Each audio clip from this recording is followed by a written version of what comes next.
Bonjour à tous, bien-aimés. Je voudrais partager quelques pensées avec vous sur les difficultés, les combats que l'on peut rencontrer lorsque pourtant on est sur le bon chemin. Vous avez pris des bonnes décisions, la bonne direction, et pourtant malgré cela, vous avez l'impression qu'il y a tellement d'embûches que vous ne pourrez pas arriver jusqu'au bout.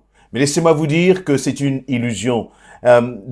J'étais interpellé dans ma lecture personnelle par le psaume 124. Que dit le psaume 124? C'est un psaume de David où il nous est dit ceci: cantique pour la route vers la demeure de l'Éternel de David.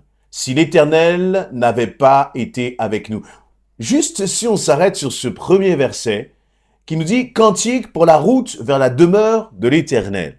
Lorsque vous entendez déjà ces premiers mots, cette première phrase, et que vous fermez les yeux quelques instants et vous commencez à penser à la demeure de l'Éternel, c'est-à-dire cantique pour la route, cantique pour le chemin. Voyez, c'est comme l'encouragement, toi qui te prépares au retour de Jésus-Christ. Lorsque nous pensons à la demeure de l'Éternel, bien sûr, nous avons l'image de quelque chose qui est merveilleux, un temps dans l'éternité, alors même un temps dans l'éternité, c'est-à-dire un temps infini dans sa présence, où il n'y a plus souffrance, où il n'y a plus douleur. On est là juste à louer Dieu, à le glorifier, à se réjouir. Nous vivons la paix, la joie et pour l'éternité. C'est ça, la demeure de l'Éternel. Mais le problème, c'est la route. Cantique pour la route. Quelle est la route qui mène justement vers cette demeure? Quel chemin, par où est-ce que nous devons passer pour atteindre justement cette demeure de l'Éternel? Et c'est là que les choses se compliquent pour vous et pour moi. Jésus lui-même va dire que la porte justement qui mène à l'éternité, qui mène au salut, c'est une porte qui est étroite. C'est un chemin qui est étroit. Qu'est-ce que cela signifie? C'est que c'est un chemin qui n'est pas facile, qui est semé d'embûches. Et toi qui passes peut-être par des moments difficiles, toi qui te poses beaucoup de questions, Seigneur, si tu existes, si tu es là, mais pourquoi je passe par de telles difficultés? Eh bien, je crois que le psaume 124 t'apporte quelques réponses. Donc au verset 1, David va dire « Cantique pour la route vers la demeure de l'Éternel » et commence par déclarer ceci: « Si l'Éternel n'avait pas été avec nous », et puis j'ai entre guillemets, Israël peut le dire, « Si l'Éternel n'avait pas été avec nous lorsque des hommes sont venus nous attaquer, alors il nous aurait engloutis tout vivants dans l'ardeur de leur rage déchaînée contre nous. Le flot nous aurait entraînés et le torrent nous aurait submergés. Alors des eaux tumultueuses auraient passé sur nous. Loué soit l'Éternel, lui qui n'a pas permis que leurs dents nous déchirent. Nous avons pu nous en sortir comme un passereau qui s'échappe du filet des chasseurs. Le filet s'est rompu et nous nous sommes échappés. Notre secours nous vient de l'Éternel lui-même qui a fait le ciel et la terre. Amen. Dans ce passage, dans ce psaume de David, David est en train de citer justement quelques combats, quelques difficultés, quelques adversaires féroces que lui et le peuple d'Israël ont dû affronter. Il parle d'hommes qui étaient pleins de rage, qui étaient prêts à engloutir tout le peuple vivant. Voyez, il va même parler de flots qui les ont entraînés, qui auraient pu les submerger. Et parfois, nous nous sentons comme submergés par les circonstances. Une vague après l'autre, les difficultés commencent à nous couvrir. Il y a un fameux président qui a dit que les ennuis, les problèmes, voyez, ils volent en escadron. C'est-à-dire, quand il y a un problème qui est là, il y a toujours un autre problème qui se cache derrière, pas loin. Et c'est problème après problème. Et on a l'impression d'être complètement à un moment submergé. Et lorsque David parle de cela, on sait qu'il est en train de parler de réalité, s'il n'est pas en train de faire de la poésie. Non, parce qu'il y avait des hommes qui voulaient attenter à sa vie. Il y avait des hommes qui voulaient détruire le peuple d'Israël. Comme il y a là un ennemi commun que nous avons tous, qui est l'ennemi de nos âmes. La Bible nous dit que le diable est là cherchant qui égorger, dévorer et détruire.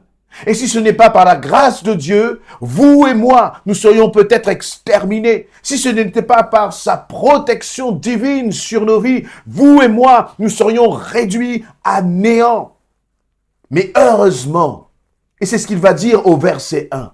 C'est intéressant parce que le psaume 124 commence par un verset qui dit « Si l'Éternel n'avait été avec nous ». Et puis ensuite, il va rappeler toutes les attaques. Et puis, il va terminer par « Loué soit l'Éternel ». Verset 6. Parce qu'il n'a pas permis que l'ennemi nous déchire. Il va dire, verset 8, « Notre secours nous vient de l'Éternel lui-même ». Donc, dans l'adversité, face à l'adversité, il va déclarer que Dieu est son secours. Et c'est ce que je t'invite à faire. Je t'invite à déclarer que l'Éternel est ton secours. Je t'invite à réaliser que tu t'en sortiras. Dieu te donne la victoire. Parfois, sur le moment, sur l'instant que nous vivons, que nous traversons, on est complètement débordé, on est complètement dépassé. Mais encore une fois, tu n'as rien à craindre. Israël, vous savez, n'était pas un peuple parfait. Parfois, c'était même un peuple rebelle. C'était un peuple qui, par son attitude, excitait la colère de Dieu. Et pourtant, Dieu a toujours été là, toujours été présent. Parfois, toi et moi, dans notre attitude, dans notre façon de faire, nous doutons même de Dieu. Dans l'adversité, eh bien, nous baissons les bras. Parfois même, nos propres conduites est une conduite que Dieu n'honore pas. Et pourtant, lorsque nous revenons à lui, lorsque nous crions à lui, Dieu vient à notre secours. Et je crois qu'il est bon de prendre le temps aussi de dire et de déclarer, Seigneur, c'est vrai que dans telle ou telle autre situation, si tu n'avais pas été avec moi, que serais-je? Et c'est ce qu'il va dire. Si l'Éternel n'avait pas été avec nous, et il met entre parenthèses, Israël peut le dire, mais je crois que toi et moi, nous pouvons aussi le dire. Si l'Éternel n'avait pas été avec moi. Rien que le fait de déclarer cela, eh bien, tu es en train de chasser tous les nuages d'incrédulité. Tu es en train de chasser tous les nuages de doute de ton cœur, de tes pensées, de ta tête. Ce n'est pas vrai que Jésus t'a abandonné. Ce n'est pas vrai que l'Éternel t'a oublié. Non, pas du tout. Au contraire, mais en même temps, c'est pour ça que j'insistais sur cette notion de route vers la demeure. Sur la route qui te mène justement à l'éternité, il y aura des ennemis, il y aura des flots parfois de difficultés, de problèmes, je vais me le dire, parfois même de souffrances. Mais dans tout cela, la grâce de Dieu sera toujours surabondante. Sa main sera toujours suffisamment puissante pour te secourir, quelle que soit la hauteur de la vague. Et au verset 7 est intéressant, parce que David va prendre cette image, il va dire « Nous avons pu nous en sortir » comme un passereau qui s'échappe du filet des chasseurs. Le passereau, vous voyez, c'est le petit oiseau, c'est une sorte de petit moineau qui avait été attrapé par les filets justement des chasseurs. Et tu as l'impression peut-être que à travers ce que tu traverses, qu'il y a les filets des chasseurs qui t'ont attrapé, qui t'ont, emprisonné. Mais le Seigneur saura rompre le filet. Au verset 7, il va dire, le filet s'est rompu et nous nous sommes échappés. Toi aussi, tu peux déclarer. Lorsque je te demande de déclarer, c'est de le dire même à haute voix face à ta situation. De dire, Seigneur, tu me délivreras. Je crois, Seigneur, que tu déchireras les filets des chasseurs, les filets de mon ennemi. Tu le déchireras et je serai délivré. Tu vas t'échapper. Tu vas t'en sortir. Si tu comptes sur le Seigneur, si tu t'attends pleinement à lui. Et au verset 8, il termine par cette phrase, par cette vérité que je crois qu'il est important pour chacun de nous de déclarer. Notre secours nous vient de l'Éternel lui-même, qui a fait le ciel et la terre. Notre secours nous vient de l'Éternel lui-même, qui a fait le ciel et la terre. Ton secours ne te viendra pas des hommes. Ton secours ne te viendra pas de ta propre intelligence, de tes capacités. Mais ton secours te vient de l'Éternel lui-même. Et lui qui a fait le ciel et la terre. Alors tu peux t'attendre à lui. Il ne t'oubliera pas. Il ne te trahira pas. Il ne te décevra pas. La réalité, c'est que c'est plus souvent nous qui décevons le Seigneur par notre manque de foi. Lorsque tu commences à penser que tu ne t'en sortiras pas, lorsque la souffrance est tellement intense que tu crois que tu n'arriveras pas à guérir, c'est un mensonge.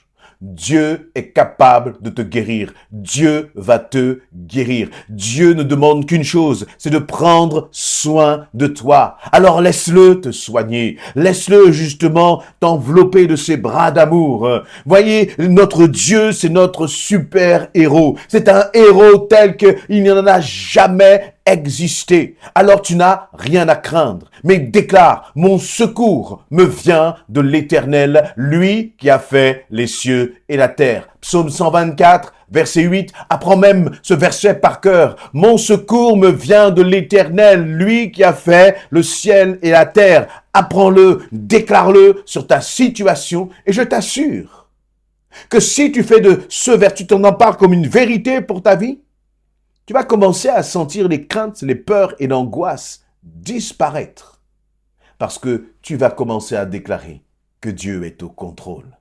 Bien-aimés, soyez encouragés par ces paroles. Oui, la route qui mène vers la demeure de l'Éternel, c'est une route qui est pleine d'embûches. Mais sur cette route, l'Éternel est avec toi. Alors ne lâche pas, n'abandonne pas, persévère jusqu'au bout. Amen.